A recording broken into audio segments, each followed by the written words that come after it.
ठाकुर आप सभी का स्वागत करता हूं आपके अपने YouTube channel math with SCI में। आज हम अध्ययन करेंगे, इसमें हम बायोलॉजी के अंतर्गत हम हार्ट का अध्ययन करेंगे। अगर इस टॉपिक को आपने और इस वीडियो को आपने देखा तो आपको और कहीं से पढ़ने की जरूरत नहीं पड़ेगी और NTPC और ग्रुप डी के लिए इनफ हो जाएगा और भी किसी भी कॉम्पिटिटिव एग्जाम के लिए ये इनफ होगा। तो स्टार्ट करते हैं हमारा टॉपिक कार्डियोलॉजी।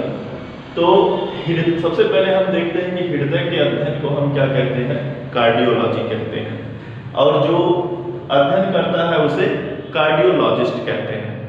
तो हम इसमें देखेंगे, सबसे पहले तो हमें ये मालूम होना चाहिए कि सर्कुलेटरी सिस्टम या रक्त परिसंचरण तंत्र, रक्त परिसंचरण तंत्र का मतलब क्या होता है? रक्त परिसंचरण तंत्र, रक्त परिसंचरण तंत्र या सर्कुलेटरी सिस्टम दो तरह का होता है। एक होता है आपका खुला और ये दूसरा होता है बंद प्रकार का होता है। बंद, खुले में क्या होता है? खुले में भी जैसे कि कॉकरोच में किस तरह का पाया जाता है? खुला पाया जाता है। इसका मतलब ये है कि ब्लड को जो है फ्लो होने के लिए, हार्ट में या बॉडी में ब्लड को फ्लो होने के लिए किसी भी हमें नस की, या हम कहें जैसे मनुष्य में होता है धमनी या सिरा, तो उसकी जरूरत नहीं होती हमें खुले में। और मनुष्य का में जो होता है परिसंचरण तंत्र वह बंद प्रकार का होता है। इसमें हमें किसकी आवश्यकता पड़ती है? इसमें जो है रक्त जो है धमनियों और सिराओं से होकर बहता है। इसकी खोज सबसे पहले, रक्त परिसंचरण तंत्र की खोज सबसे पहले डॉक्टर विलियम हार्वे ने की थी। सर्कुलेटरी सिस्टम या रक्त परिसंचरण तंत्र की खोज सबसे पहले डॉक्टर विलियम हार्वे ने की थी। डॉक्टर विलियम हार्वे ने की थी। तो हमने ये जाना कि रक्त परिसंचरण तंत्र दो प्रकार का होता है, खुला और बंद। तो मनुष्य में किस प्रकार का होता है? बंद प्रकार का होता है। उसके बाद हम बात करें, पहले हार्ट को समझने के से पहले हम कुछ बातें जान लेते हैं। जैसे मनुष्य में और पक्षी वर्ग में, मनुष्य और पक्षियों में जो होता है, और पक्षी में जो होता है एक हार्ट होता है। एक हार्ट वो चार कोष्ठों में बटा होता है। एक हृदय होता है, एक हृदय जो है, और चार कोष्ठ होते हैं, चार कोष्ठ होते हैं। और दूसरी बात की जाए, अगर हम बात करें मत्स्य वर्ग में, तो मत्स्य का जो हृदय होता है वह दो कोष्ठों में बटा होता है। एक हृदय दो कोष्ठों में बटा होता है। मत्स्य में एक हृदय और दो कोष्ठ होते हैं, दो कोष्ठ होते हैं। अगर वही बात किया जाए रेप्टाइल्स या रेंगकर चलने वाले, तो रेप्टाइल्स या रेंगकर जो चलते हैं उनका हृदय जो है, उनमें जो है एक हृदय पाया जाता है, हृदय, और तीन कोष्ठ होते हैं। उनमें कितने कोष्ठ होते हैं? तीन कोष्ठ होते हैं। और जो है अगर मनुष्य के हृदय की बात की जाए, तो मनुष्य के हृदय में हम ही जानते हैं, मनुष्य के हृदय, एक हृदय होता है जो चार कोष्ठों में बटा होता है। ऊपर के दो कोष्ठ आलिंद कहलाते हैं और नीचे के निलय कहा जाता है।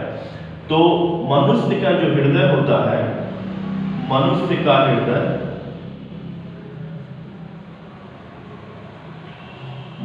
का हृदय जो होता है वो औसतन कितने का होता है? 300 ग्राम का है। दो बातें हैं इसमें। जैसे कि औसत वजन, अगर मनुष्य का हृदय का औसत वजन पूछेगा तो आपका हो जाएगा 300 ग्राम। लेकिन अगर ये पूछे कि नर का हृदय जो होता है, नर का हृदय वो जो है कितने ग्राम का होता है, तो 300 से 350 ग्राम। नर का हृदय 300 से 350 ग्राम होता है। और मादा की बात की जाए या फीमेल की बात की जाए तो मादा का हृदय 250 से 300 ग्राम होता है। तो नर का हृदय 300 से 350 ग्राम और मादा का हृदय 250 से 300 ग्राम का होता है। और औसत वजन कितना होता है? 300 ग्राम होता है। अगर हम बात करें इसमें, सबसे बड़ा हृदय किसका होता है? तो सबसे बड़ा हृदय जो है, सबसे बड़ा हृदय व्हेल मछली का होता है। व्हेल मछली का हृदय जो है सबसे बड़ा होता है। कितने किलो का? 300 किलोग्राम का होता है। तो सबसे बड़ा हृदय व्हेल का होता है जो 300 ग्राम का होता है। अब हम समझते हैं कि मनुष्य में जो हृदय होता है वो किस तरह से वर्क करता है। तो उसको समझने से पहले हम ये देखते हैं कि धमनी और सिरा क्या होता है। तो अगर हम बात करें धमनी की बात करें तो धमनियों में, या इसको हम आर्टरी बोलते हैं, तो धमनियों में जो होता है वो शुद्ध रक्त भरा होता है। शुद्ध रक्त से मतलब क्या है? शुद्ध रक्त का मतलब होता है कि मतलब जो धमनियों में रक्त होता है उसमें ऑक्सीजन होता है। इसका मतलब ये नहीं है कि रक्त जो है अशुद्ध हो गया है या खराब हो गया, मतलब ये धमनियों में शुद्ध रक्त मतलब ऑक्सीजन युक्त होता है, ऑक्सीजन युक्त ब्लड होता है। और दूसरा क्या होता है? सिरा। तो सिरा में कैसा ब्लड भरा रहता है? सिरा में जो है अशुद्ध रक्त भरा रहता है। इसमें अशुद्ध रक्त भरा रहता है। इसमें जो है, अब इनका काम क्या है? धमनियों का काम क्या होता है? हृदय से रक्त को शरीर में ले जाने का होता है। और सिराओं का काम क्या होता है? बॉडी से जो है ब्लड को इकट्ठा करके हार्ट में ले आना होता है। अब हम इसको समझते हैं। जैसे मनुष्य का हृदय 4 चेंबर होते हैं, 4 चेंबर या 4 कोष्ठ होते हैं। ऊपर का क्या कहलाता है आपका? ऊपर का जो चेंबर होता है वो आलिंद कहलाता है और नीचे का चेंबर क्या कहलाता है? निलय। तो सबसे पहले जब रक्त बॉडी से हृदय में आता है, तो बॉडी से हृदय में जब रक्त आता है तो महाशिराओं द्वारा जो है ये आलिंद में आता है। किस आलिंद में आता है? दाएं आलिंद में आता है, दाएं आलिंद में आता है। और यहां से ये जो बॉल्व लगे होते हैं, जब इसमें एक साइनोएंट्रियाल लगा होता है, यहाँ पर एक साइनोएंट्रियाल लगा होता है जिसे नेचुरल पेस मेकर कहते हैं। साइनोएंट्रियाल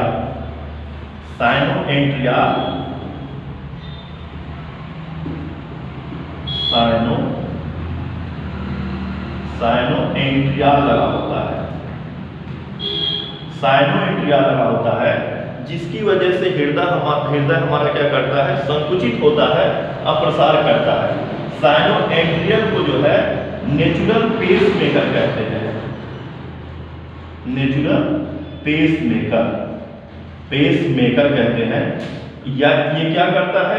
करंट बनाता है जिसकी वजह से हृदय संकुचित होता है और प्रसार होता है, कॉन्ट्रैक्ट होता है और रिलैक्स होता है।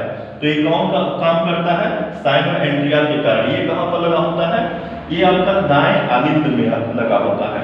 तो जब महाशिराओं द्वारा रक्त जो है दाएं आलिंद में लगा होता है तो कॉन्ट्रैक्ट होता है, संकुचित होता है, उसके बाद ये वाल्व खुल जाते हैं और ये रक्त जो है हमारा दाएं निलय में आ जाता है।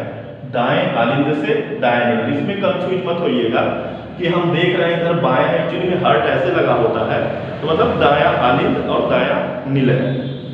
तो जब रक्त इसमें आता है उसके बाद फिर पंप होता है, तो रक्त जो है ये जो है धमनियों द्वारा, देखिए एक चीज इसमें समझने की बात है, जैसे धमनियों में कैसा रक्त भरा होता है? शुद्ध रक्त भरा होता है। लेकिन यहाँ पर प्लोमनरी धमनी जो फेफड़ों से जुड़ी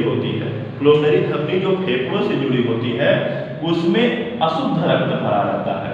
इसे प्लूमनरी धमनी कहते हैं और ये फेफड़े से जुड़ी रहती है। और इसे क्या कहते हैं, इसमें कैसा ब्लड भरा होता है, अशुद्ध रक्त भरा होता है। ये एक अपवाद है, जो धमनी जो है फेफड़ों से जुड़ी रहती है उसमें अशुद्ध रक्त भरा रहता है, अब बाकी सब में शुद्ध रक्त भरा रहता है। तो ये क्या करती है, चूंकि इसका काम क्या है, रक्त को हृदय तक ले जाना, यानी बॉडी में ले जाना। तो यहाँ से जब ये ले जाती है तो अशुद्ध रक्त को ले जाती है, तो शुद्धिकरण के लिए फेफड़े में जाता है, या वहां से ऑक्सीजन युक्त होकर जो है प्लूमनरी सिरा द्वारा ये जो है फिर हार्ट के जो है तीसरे चैम्बर में आ जाता है। इसके द्वारा ये प्लूमनरी में इसमें जो है तीसरे चैम्बर में आ जाता है, और फिर जब जो है रक्त जो है पुश किया जाता है तो चौथे चैम्बर या बाएं निलय में आ जाता है। बाएं निलय से जब पुश होता है तो ये महाधमनी द्वारा ये बॉडी को पहुंचा दिया जाता है। इसमें हम देख रहे हैं कि एक बात याद रखिएगा, बार बार पेपर में ये पूछता है कि निम्नलिखित में से किसमें जो है अशुद्ध रक्त भरा होता है। तो दो चीजें हैं, धमनी में तो शुद्ध रक्त भरा होता है, लेकिन प्लूमनरी धमनी में अशुद्ध रक्त भरा होता है। और जो है सिराओं में अशुद्ध रक्त भरा होता है, लेकिन जो फेफड़े से जुड़ी होती है सिरा, प्लूमनरी सिरा, उसमें शुद्ध रक्त भरा होता है। इसे वाल्व कहते हैं। ये जो रक्त प्रेशराइज हो जाता होकर जब यहाँ पर आता है तो ये फिर बंद हो जाते हैं। तो ये हमारा हृदय ऐसे फंक्शन करता है। और हृदय जो है, हृदय एक बार में 70 मिलीलीटर रक्त पंप करता है। 70 मिलीलीटर जो है रक्त क्या करता है, पंप करता है। और जो है एक स्वस्थ व्यक्ति का हृदय औसतन 72 बार धड़कता है। यह मेल में जो है, मेल में ये आपका 68 से 72 बार, और फीमेल में जो है 78 से 82 बार। फीमेल का जो है हार्ट है थोड़ा तेजी से धड़कता है, लेकिन औसतन कितनी बार धड़कता है, 72 बार धड़कता है, 72 बार धड़कता है। और इसमें एक और खास बात, जैसे कि सिस्टोलिक या डायस्टोलिक, या सिस्टोल या डायस्टोल क्या होता है। तो सिस्टोल क्या होता है, सिस्टोल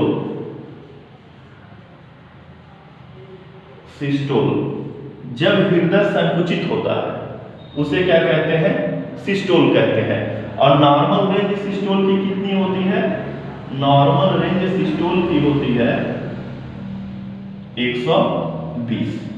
नॉर्मल रेंज क्या होती है, 120। और सिस्टोल डायस्टोल क्या होता है, डायस्टोल जब हृदय हमारा जो है रिलैक्स करता है या फैलता है तो उसे क्या कहते हैं, डायस्टोल। और इसका प्रेशर कितना होता है, 80 होता है। और जब है ये प्रेशर जो है 180 से 20 हमारा क्या होता है, नॉर्मल ब्लड प्रेशर होता है। और जब बीपी बढ़ जाती है तो कौन सी बीमारी होती है, हाइपरटेंशन। और जब लो बीपी होती है तो हाइपोटेंशन नाम की बीमारी होती है, हाइपोटेंशन नाम की बीमारी होती है।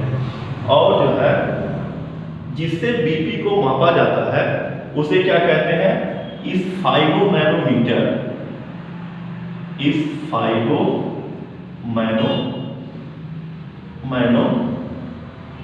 कहते हैं, जिससे बीपी को मापा जाता है।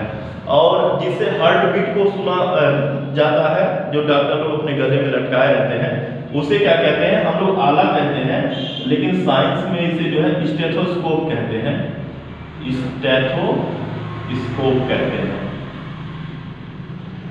इसे स्टेथोस्कोप कहते हैं। तो ये था हार्ट के बारे में। अगर आपको वीडियो अच्छा लगा तो लाइक करें, शेयर करें और सब्सक्राइब करें।